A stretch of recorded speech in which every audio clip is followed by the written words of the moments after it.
Hello everyone, welcome back to the Lynn Lowdown, and today we welcome back Nicole McClain, the Executive Director and founder of the Juneteenth Association. Thanks so much for coming back on.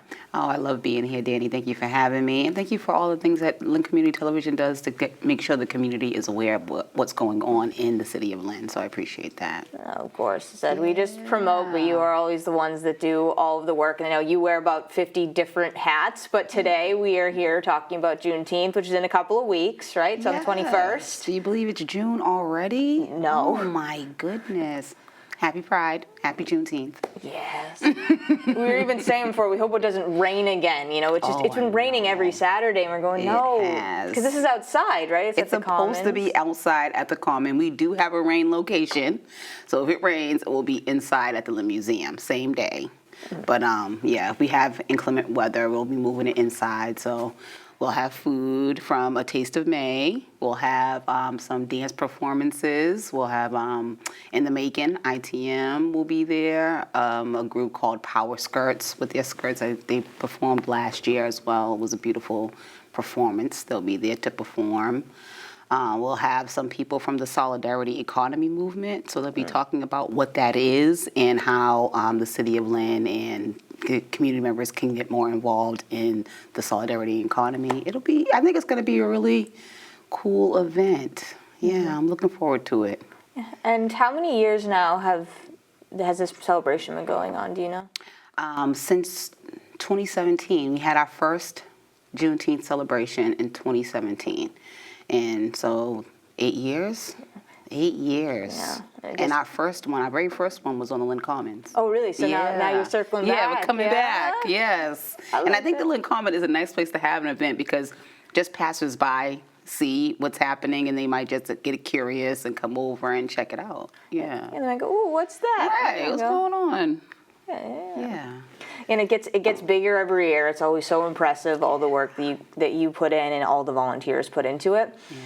And so we're talking about, it's the 21st, yes? The 21st of June from 11 to 3. It's not going to be long.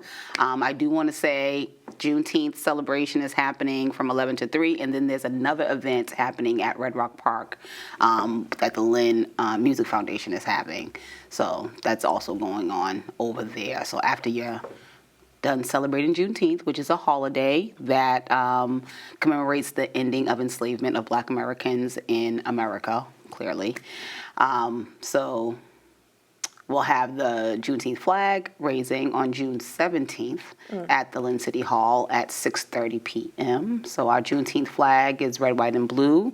That just harkens back to that Black Americans are Americans. So, yeah, it's a festive time. It's also a time to think about how far we still have to go as a country, when it comes to justice and equity and all that. Yeah. Mm-hmm. Yeah, because Juneteenth it's an interesting holiday because it's kind of split. It's like you said, it's a celebration, but it's also a reflection, looking back to see where we've gone to, how far we have to go.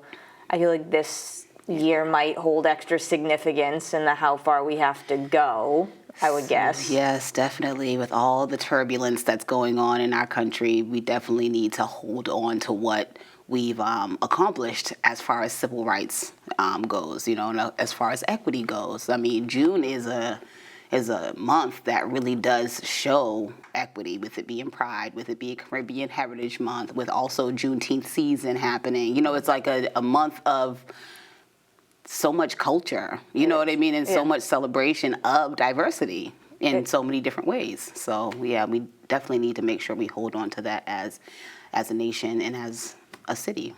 Yeah. That's one of the reasons I love June. There's always celebrations everywhere in Lynn, but especially in June, there's so many. And I'll ask, what's for Juneteenth specifically? You highlight, is it BIPOC artists? That's a very big, significant piece of it. Would you be able to speak about who will be coming for that too? Yeah, definitely. We have some vendors that are coming out, small business owners that'll be selling jewelry. They'll be selling clothing. I know we have Tequila Designs coming out. She sells like all types of dresses and head wraps. And then we have also another vendor that sells like mugs that have cultural awareness messages on them and things like that. So I mean, it's going to be a really good event, and we have a DJ that is going to be there, making sure everybody has their sound and music, and we have Circus Up coming, a community circus that really is young people that are learning how to be in the circus, and they put on a show, so they're going to be doing that as well. So I mean, it's going to be pretty interesting. It's going to be awesome, and I think all our community members need to come out. It is. They're always awesome. Whether I go to these events, whether I'm covering or just going, I always have to limit myself and go, okay, you can't go broke at one event. Right, when that's you can't true. buy everything. Even though I want to. It's true. You do want to. It's awesome. I mean, the people that we have their books will have jewelry, will have food. I mean, we'll have music. So, I mean, it's going to be awesome. Some poetry as well, some spoken word, and a couple of great speakers as well coming out to talk about the solidarity economy. So it's going to be, I mean, I'm happy about it. I'm excited that this is our 8th year having the Juneteenth celebration and acknowledging the Juneteenth holiday in our city. I mean, it means a lot. Yeah. And I know they'll explain it at the event, but you said the solidarity economy, I'll admit I'm not very familiar with that. But you would be able to give like a quick preview of what that is for our audience? So basically it's how the community can come together and cooperate with small businesses. Okay. So instead of having a small business that has always been in the city be sold to another person, maybe the people that are working there could pool their money together and take over that business rather than the owner just selling it. Or maybe it'll be, so it's basically a collaboration of people that want to come together and make something happen as a group rather than just one person owning the business. So it will be like a worker cooperative sort of. So the workers come together and they all pool in their finances and their work ethic, and they all make something happen together as a collaborative. So that's a short way of explaining it. Yeah. That's an awesome concept, though. Yeah. That's a great idea. I think it's awesome. I don't know if we have something like that in Lynn, but I know that there's a I want to say a cleaning company that is already successfully doing this. So they have people that are workers, but they're also owners of that cleaning company. So and they all work together to make sure that they're sharing the wealth and sharing the, you know what I mean, the revenue that comes from it. So yeah.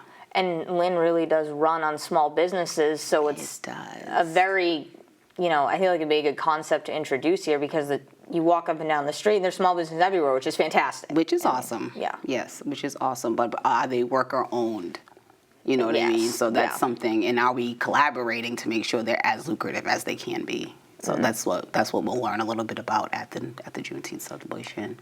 And our theme this year is Echoes of Greatness. So we're talking about things like that, like what our ancestors used to do. They used to do cooperative work like that and look out for each other, and you know what I mean? So that's like a lesson that is now coming back to the forefront. So, that's where the Echoes of Greatness comes from, is like what lessons have we learned from our ancestors that we can implement today. Yeah. It's always an impactful theme, no matter what year. Yeah. I'm always into it. I'm always loving it. And of course, this is an event open, free to the public, no charge, anything like that. No charge. That's right. You can come out and enjoy the singing, enjoy the poetry, enjoy the food. Even the food is free, actually. So, but it's first come, first serve. So make sure you're there on time so you can get some food. It's going to be soul food, so we'll have like fried chicken, baked mac and cheese, collard greens. It'll be interesting for people who haven't tried soul food before. So yeah. Make sure you come early so that you can be there for the food. Yes, you gotta get there. You gotta get up first in line. That's right. If you want the food, it's first come, first serve. Know that. Oh yeah, I'm excited for it this year. Getting to see it, all the elements that you added. And I know you mentioned, you just mentioned so many, but there's always little surprises too. Always ones like, oh, there's another thing too. Yeah. But I know I have to wrap up in a moment. But was there anything else that I hadn't touched upon that you wanted to mention about this event? No, just to make sure you know what Juneteenth is. Make sure you know why you have the day off on, June 19th, and that it's in honor of those who, bled, sweat, had their rights taken away from them and, finally found out that their freedom was something that they could take advantage of, so remember that.